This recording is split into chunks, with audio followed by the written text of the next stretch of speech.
결과적으로 자신이 기대했던 직장 대비해서 실제로 얻는 직장 간에 생기는 갭, 이 문제를 실제로 입사해서야만 경험하는 것이 우리나라 청년들의 현실이다. 그래서 경영자가 청년들을 맞이하거나 채용을 할 때 연봉만 이야기할 게 아니라 또는 복지만 이야기할 게 아니라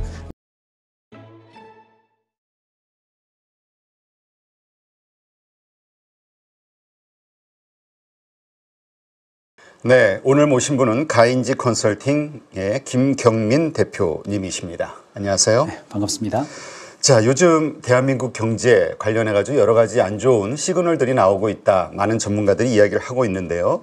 그 가운데서도 이 취업과 관련해서 일자리가 좀 많이 사라지고 있다. 이런 얘기가 있는 것 같아요.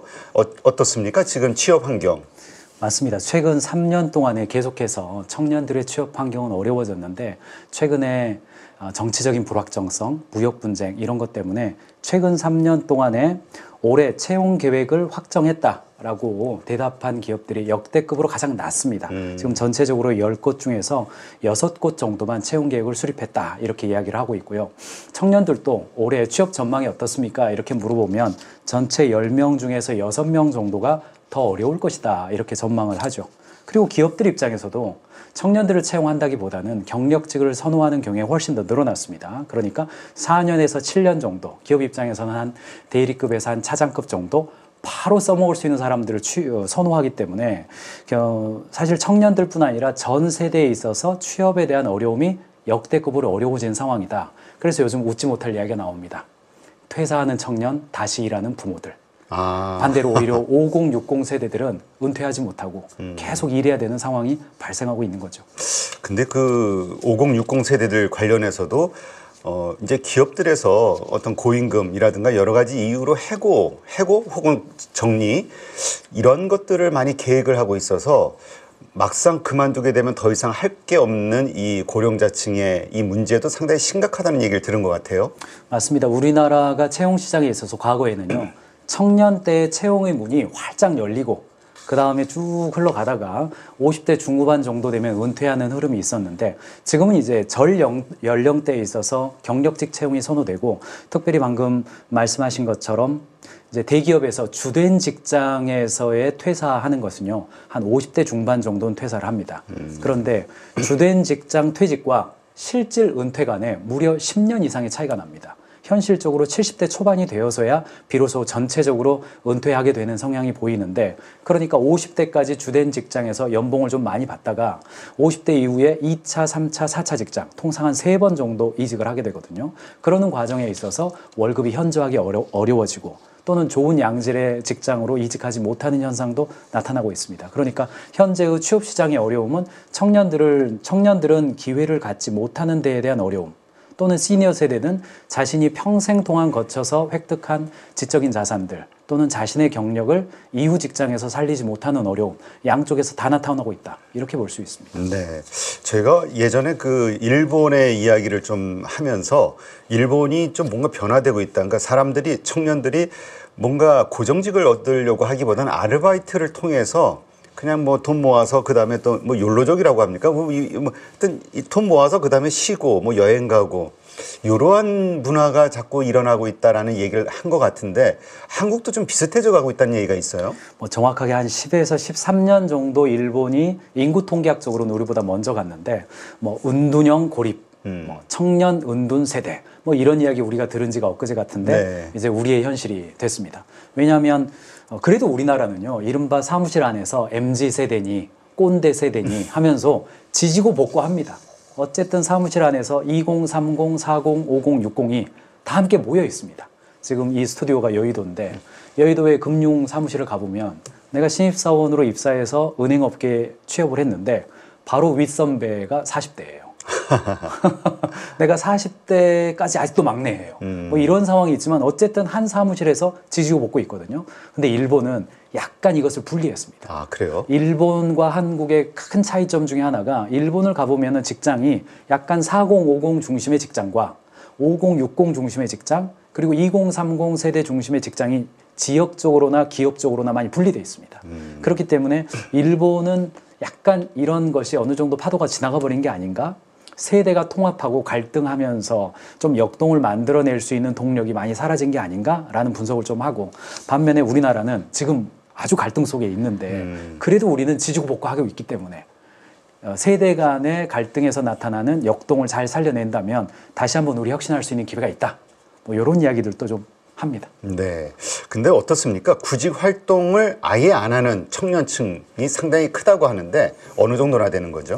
뭐 우리나라 지금 경제활동 인구가 한 2,800만 명 정도 그렇게 됩니다. 그중에서 경제활동을 하고 있다는 말은 구직활동까지를 경제활동으로 칩니다. 그런데 2024년 통계를 보니까요, 매년 약 40만 명에서 45만 명 정도가 그냥 쉬었다가 나옵니다. 이런 통계는요, 비경제활동 인구로 빠져버립니다. 네. 근데 청년층들이 지금 한 45만 명 정도가 그냥 쉬었다. 구직 활동도 안 한다는 이야기죠. 통상 그 노동부에서 통계를 잡을 때 청년층이라 하면 15세에서 29세까지인데 이게 이제 지금 1년에 한 24만 명 태어나는 나라가 신생아 수 기준으로 2년치의 청년들이 그냥 쉬어버리는 거죠. 이게 이제 구직 포기 현상인데, 이 청년들이 처음부터 대학을 졸업하거나 고등학교 졸업하고 구직 포기하는 것은 아닙니다. 일반적으로 중소기업으로 한 80% 정도가 입사를 한단 말이죠. 근데 첫 직장에 들어가가지고 근로 조건에 불만족해서 그만두었다. 이게 이제 전체 취업자들 중에서 다시 그만둔 케이스가 나타나는데, 지금 그냥 쉬었다라고 말하는 청년들의 공통적인 특징이 뭐냐면요, 한 번 이상 직장 생활 한 사람들입니다. 네. 아르바이트라도 했어요. 그러니까 대학교 졸업하고 취업 안 한 건 아닙니다. 그런데 자기가 취업을 해봤더니 사실 요즘 뭐 대학까지 졸업하는데 교육비가 한 3억 정도 든다는 이야기가 나오거든요. 그러니까 내 자신을 이 정도까지 성장시키는데 3억을 투자한 거예요. 그런데 직장에 들어갔더니 실수령액이 200만 원이 안 되고, 네. 기대했던 과업도 아니고, 여기에서 계속 근무했더니 내가 장기적으로 성장할 수도 없을 것 같다. 그러니까 굉장히 좌절감을 느끼게 되는 거죠. 결과적으로는 전체적으로 한 45만 명 정도가 경제활동 인구에서 빠져나오는 현상이 지금 있는 겁니다. 아, 그렇군요. 하긴 그 중소기업 대표들 이야기를 좀 들어보면은 사람을 구하는 것도 어렵지만 구했는데 그만두는 케이스가 상당히 많아서, 그게 이제 회사 측에서도 그 과정 속에서 손실되는 그 시간과 비용들 생각해 보면은 참 문제라는 이야기를 들은 적이 있는 것 같아요. 네, 맞습니다. 지금 뭐 외국계 헤드헌팅의 경우는 1년치 연봉의 약 20% 정도가 수수료입니다. 국내 헤드헌팅 회사가 한 15% 정도 받거든요. 그러니까 헤드헌팅 비용만 쳐도 5천만 원짜리 과장급 한 명 채용하면 1,000만 원을 줘야 되는 거거든요. 그것뿐 아니라 기회비용, 퇴사하고 나면 다시 채용해야 되는 비용, 교육비용 다 합하면 일반적으로 2천만 원에서 4천만 원 정도가 채용 실패 비용으로 간주됩니다. 네. 그렇기 때문에 중소기업의 경영자 입장에서는 아하, 이게 신입사원 뽑아봤더니 1년 이내에 퇴사할 가능성이 저렇게 높으니까 오히려 이거 뭐 경력직 뽑아야겠네, 어느 정도 직무에 대한 경험이 있는 사람 뽑아야겠네, 이렇게 생각하다 보니까 이제 악순환이 시작되는 거죠. 경력직 뽑아야 되는데 신입을 안 뽑는데 어떻게 경력직이 생기겠습니까? 그렇죠. 직무 경험을 요구하는데 일해본 적이 없는 거죠. 여기에서 청년들의 실업 현황이 훨씬 더 늘어나고 있는 거죠. 네. 대기업도 이러한 흐름이 생기고 있다 아까 말씀을 하셨는데, 예전에는 보통 순혈주의가 좀 강했잖아요. 아예 신입 때부터 뽑아가지고 자기네 회사 기업 문화를 이식을 시켜가면서 성장시키고 활용하고. 근데 이렇게 경력직을 쓴다는 얘기는 좀 그러한 것에서 이미 우리 한국의 기업 문화도 좀 바뀌고 있다라고 봐야 되는 건가요? 뭐 과거에 비해서는요, 평생 직장의 개념이 사라졌기 때문에 대기업에 있어서도 경력직들을 많이 채용을 했는데, 사실은 대기업들이 채용하는 경력직의 상당수는 또 계약직과 비슷한 형태로도 채용을 합니다. 그러니까 대기업 안에 경력직으로 입사했지만 근무 기간을 보면 이른바 순혈주의라고 그래서 신입 공채로 들어와서 쭉 성장한 사람 대비해서 과장급에서 한 차부장급 사이로 입사한 사람들의 근속 기간을 보면 또 길지가 않습니다.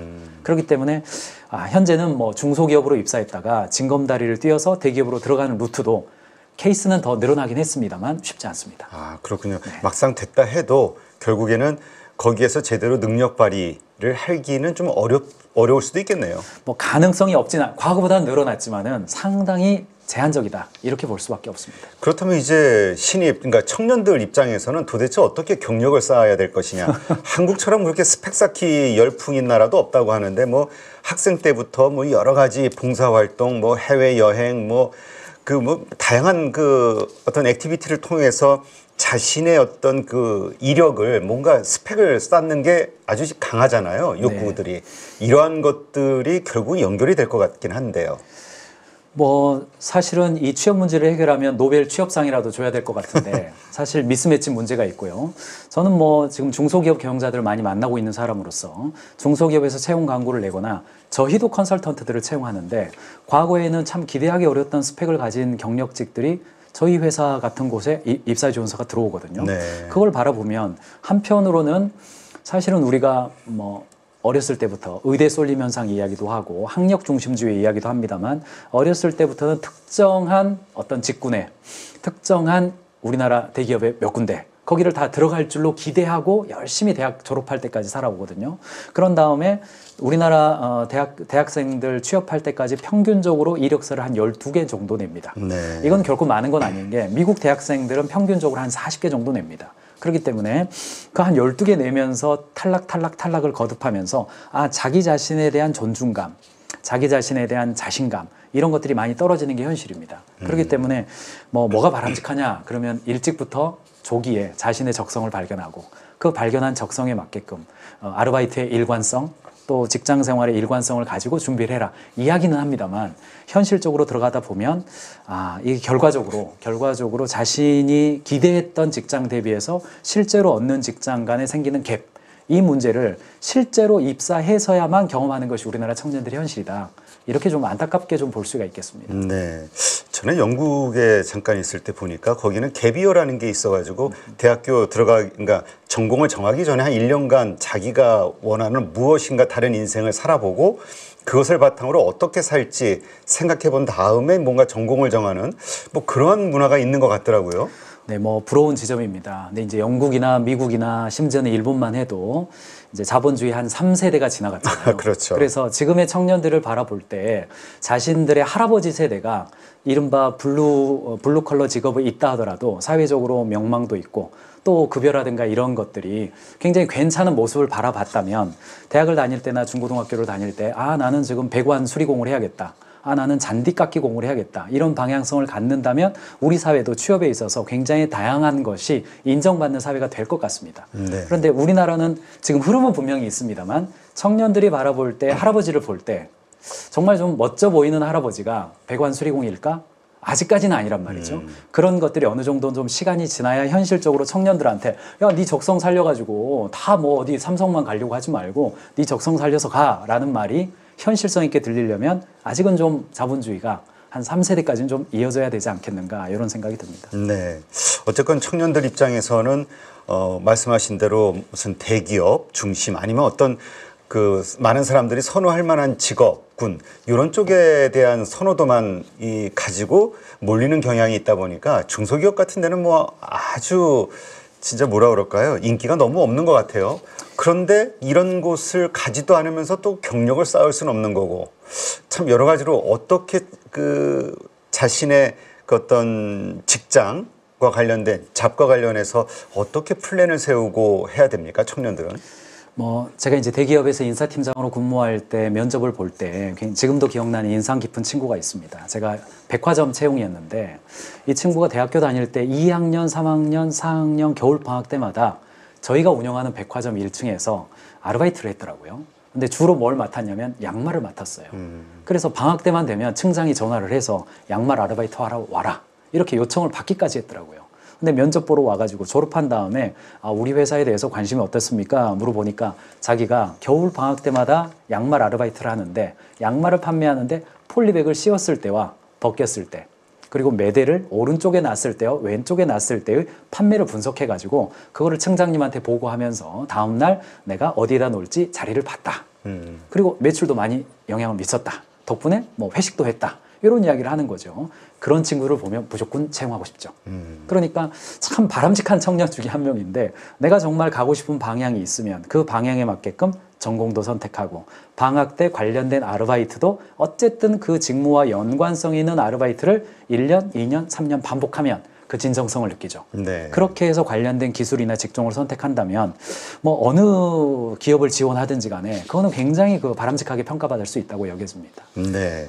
하여튼 뭔가 그렇게 그 자기 개발을 신경을 쓰고 그런 식으로 어떤 인생의 목표를 가지고 노력하는 청년들도 있죠. 그런 네. 청년들은 뭐 말씀하신 대로 여러 가지 이런 걸 합니다마는 아예 그 모든 걸 포기하는 사람들도 많이 있잖아요.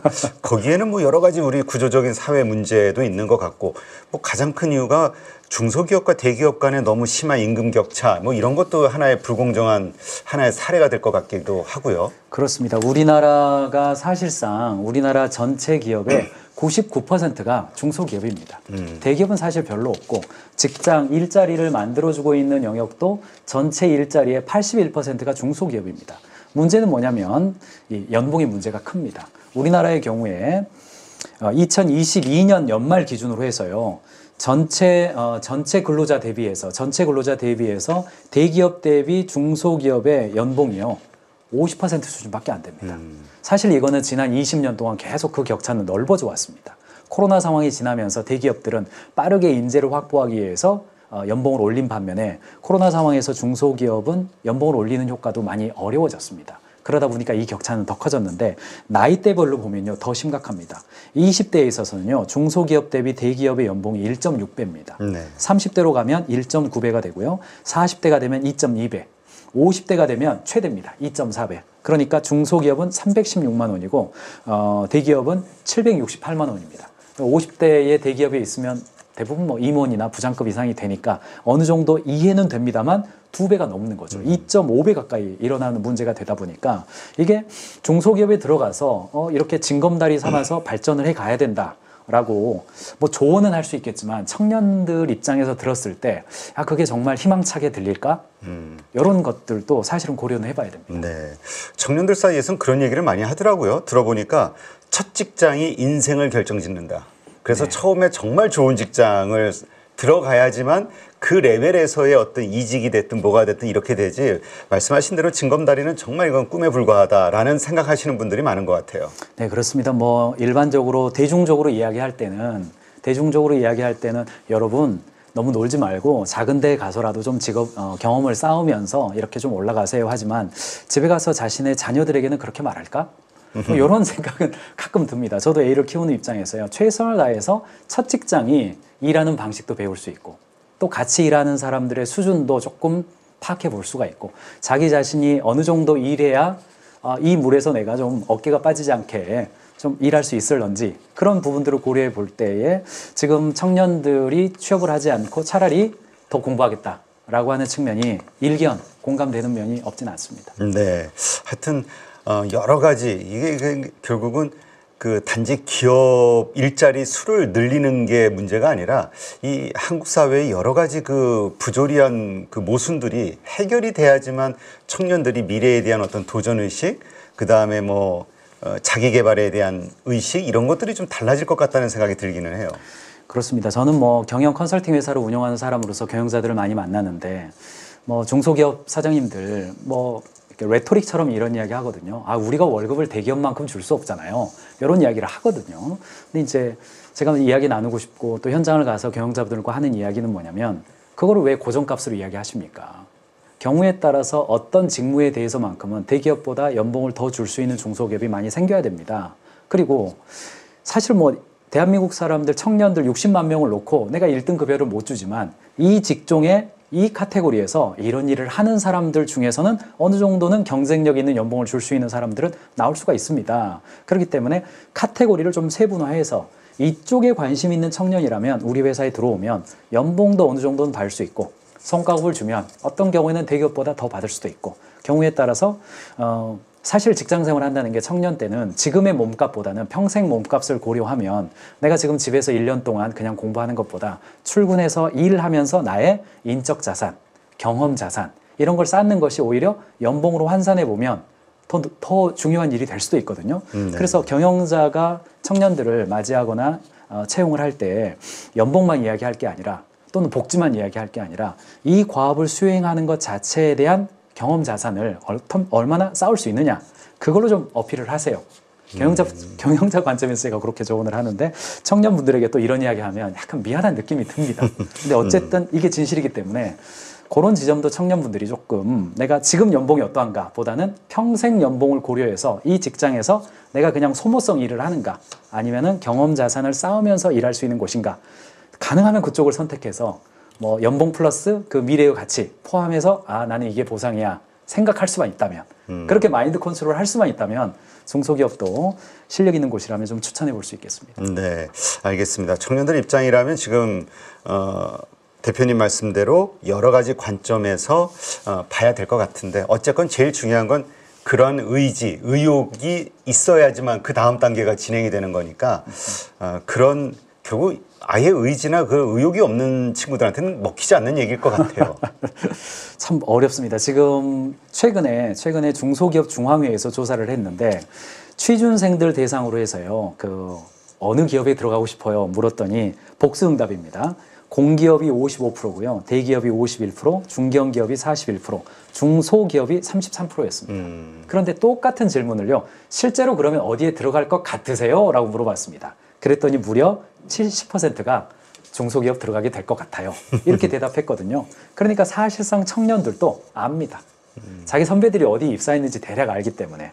그래서 청년 여러분들에게 이야기해드리고 싶은 건 뭐냐면 우리 주변에 언론이나 미디어나 일반적으로 우리 주변에 나온 많은 케이스들을 보면 다 대기업 들어가 있고 다 멋진 자동차를 타고 다 아파트에서 살고 그러는 것처럼 보이지만 실제로는 전반적으로 한 7, 80% 정도는 월급 200에서 300만 원 정도 받게 되는 중소기업에 들어가서 자신의 삶을 치열하게 지금 살고 있다.